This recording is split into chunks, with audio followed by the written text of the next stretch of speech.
Online Motivational Gurbani competition. Top 20 finalist of Kavita competition. Please like, share and subscribe to our channel. Thank you. Shri Hari Krishna ध्याये जिस डिठे सब दुख जाए तेग बहादुर सिमरिए कर नानक आवे ताए गुरु गोबिंद सिंह जी दी बख्शे फतेह प्यार नाल बुलाना करो जी वाहिगुरु जी का खालसा वाहिगुरु जी की फतेह।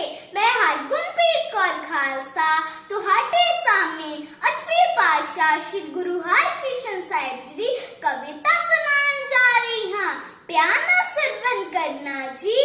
अमृत दृश्य दे दाते स्वामी सतगुर हरकृष्ण प्यारे अमृत दृश्य दे दाते स्वामी सतगुर हरकृष्ण प्यारे दाते रे ते असी हडिगे मेरे बाला प्रीतम प्यारे दृष्टि विच अमृत वरसे दृष्टि विच अमृत वरसे तू सुके भी हरे कर दिते ज्ञान विहून ज्ञानी पंडित नूरी ज्ञान नाल भर दिते ज्ञान विहून ज्ञानी पंडित नूरी ज्ञान नाल भर दिते रहमत वाली छड़ी हक तेरे तू जद भी सीस ते तरदा गुंगा बोला पोला छज्जू तद अर्थ किता दे करदा पटरानी दी गोद च बैठ के पटरानी दी गोद च बैठ के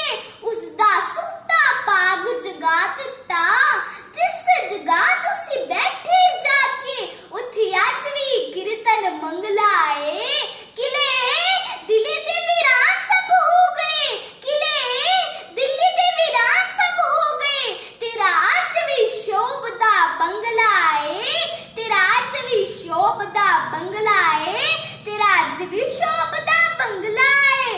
वाहिगुरु जी का खालसा वाहिगुरु जी की फतेह। बोले सोनिहाल सत श्री अकाल।